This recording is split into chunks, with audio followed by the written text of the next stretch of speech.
বিসমিল্লাহির রহমানির রহিম। সুপ্রিয় দর্শক শ্রোতা, আসসালামু আলাইকুম। সবাই কেমন আছেন? কাছে দূরে, দেশ ও দেশের বাহিরে যে যেখানে আছেন, কামনা করি সবাই খুব ভালো আছেন। আমিও আল্লাহ পাকের অশেষ রহমতে ভালো আছি। আমার এটা আরেকটা বেডরুমে প্রবেশ করলাম।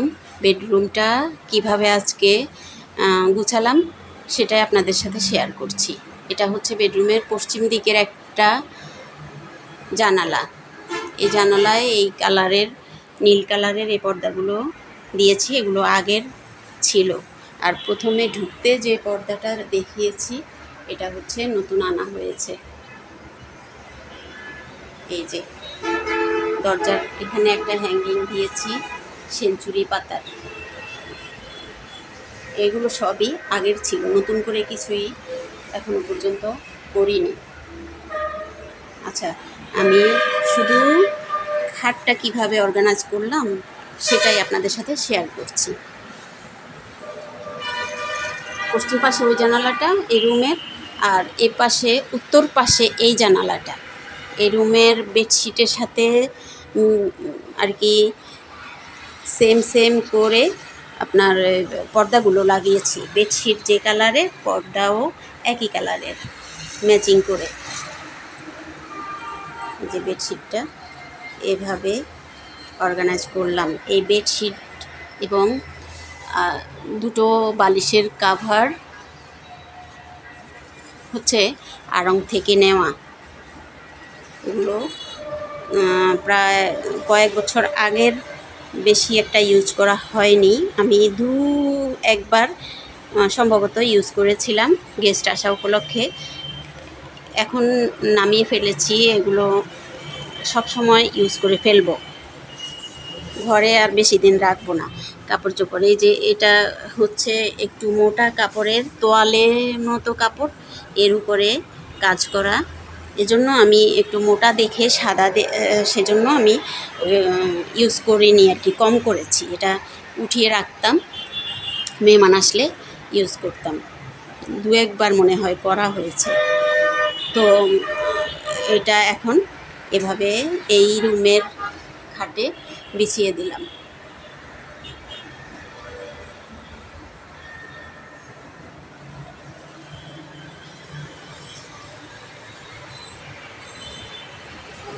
আচ্ছা, এই রুমের খাটটা না, এই যে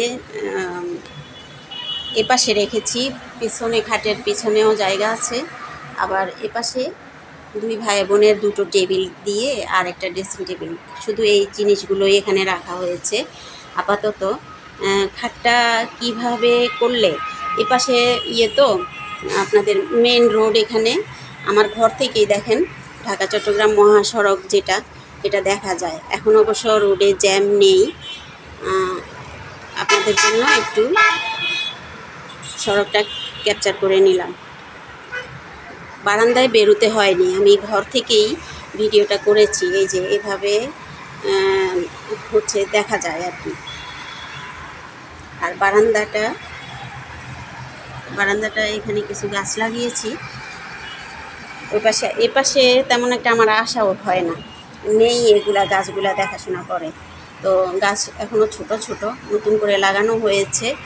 আর এখানে একটা মোড়া রেখেছি, মাঝে মধ্যে সন্ধ্যার পরে আমি এসে এখানে বসি, একটু টাইম স্পেন্ড করি। আর মেয়ে থাকে, মেয়ে ভালো লাগলে যখন আর কি, মেয়েই এখানে একটু সময় কাটায় রাত্রে হলে। আর এভাবে দেখা যায় ঘর থেকে মেন রোড।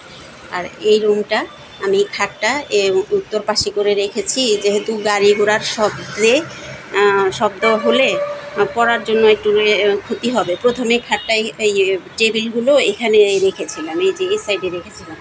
এখন বারান্দায় যেতে সমস্যা হয়, এজন্য মেয়েই ভাই বোনে একসাথে হয়ে, আমার ছেলে যখন এসেছিল, ওরা দুই ভাই বোনে মিলে পড়ার টেবিলগুলো ওই পাশে নিয়ে চলে গিয়েছে, ওই পাশে রেখেছে। আর খাটটা তো এখানেই আমরা পেতে দিয়েছি, মেয়ে এগুলো দেখাশোনা মানে করে, ওই এখানে ইয়ে করে বই ওর ওর ওর টেবিলটা ওই কর্নারে রেখেছে, আর ছেলেরটা এই পাশে। ছেলেরটার মধ্যে তো কোনো ওর পড়ালেখার ঝামেলা তো ওর ওইখানেই, ওকে হোস্টেলে টেবিল নিয়ে দেওয়া হয়েছে, ওখানেই ওই করে। তো এখন খালিই আছে।